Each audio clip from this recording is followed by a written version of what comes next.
नमस्कार, मैं हूँ राज माहुर। आप देख रहे हैं द डायलॉग। आज मैं आपके लिए फिर लेकर आया हूँ डॉक्टर योगेंद्र जी द्वारा लिखा हुआ एक आलेख। नेताओं से बढ़कर कठजीव कोई नहीं होता।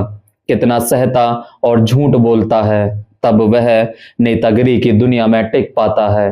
कोई मामूली धंधा नहीं है और ना नेता बनने का कोई स्थायी फंडा है। कितना सहना और कितना झूठ बोलना पड़ता है, यह भी नेताओं के कौशल पर निर्भर करता है। जिसने इसे साध लिया, समझिए कि वह पक्का नेता हो गया। नेतागिरी में एक अच्छी बात यह होती है कि शुरुआत में आप पूरी ईमानदारी की बातें करें। कुछ ऐसा करें कि लगे कि आपके बनने मात्र से सारे दुख और रोग दूर हो जाएंगे। भले बाद में दुख और बढ़ जाएं और रोग मन और शरीर को ग्रास लें। मजा यह है कि जब आप गद्दी पर रहेंगे तो दूसरे झूठ की जुगत कर लेंगे जो पहले वाले झूठ से ज्यादा चमकदार होगा। कुर्सी तो आपके पास रहेगी। कुर्सी से जुड़े रहते हैं बुद्धिजीवी, पत्रकार और मीडिया कर्मी। ये लोग ऐसा घनघोर मचाएंगे कि मजाल है कि आपका झूठ पकड़ में आए। ये लोग ही आपको नए झूठ के लिए नए आइडिया देंगे।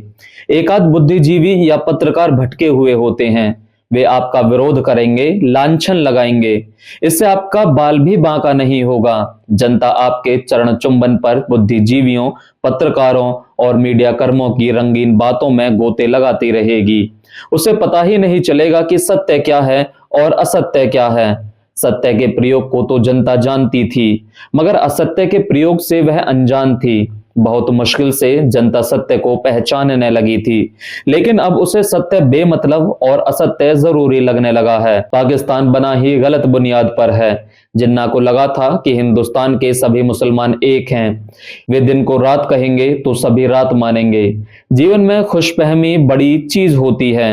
उन्हें पाकिस्तान बनवाया कि सभी मुसलमान एक छत के नीचे रहेंगे, क्योंकि सभी मुसलमान एक देश है।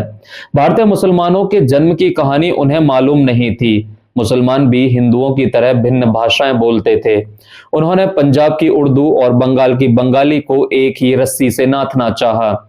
नतीजा यह निकला कि पाकिस्तान दो देशों में विभाजित हो गया। सिंध और बलूचिस्तान अभी बाकी है। जिन्ना ने विभाजन का रास्ता चुना, वह असत्य का प्रयोग कर रहा था। तत्कालिक सफलता के बाद असफलता उसके हाथ में है। भारत में भी यह प्रयोग हो रहा है। जिन्ना ने नारा लगाया था, हिंदुस्तान के मुसलमानों एक हो। अब नारा लग रहा है, हिंदुस्तान के हिंदुओं एक हों।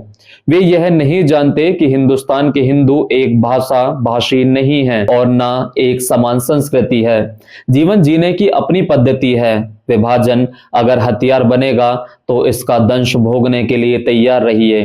विविधता हमारे संस्कार में है। अगर आपके असत्य में तारे और सूरज चांद नहीं है तो गलती चांद और सूरज की नहीं है।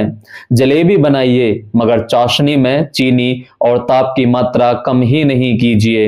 असत्य के अंधाधुंध प्रयोग कहीं देश को नहीं ले डूबे। आपका डूबना तो तय है। जिन्ना और गांधी के अंतर को समझिए।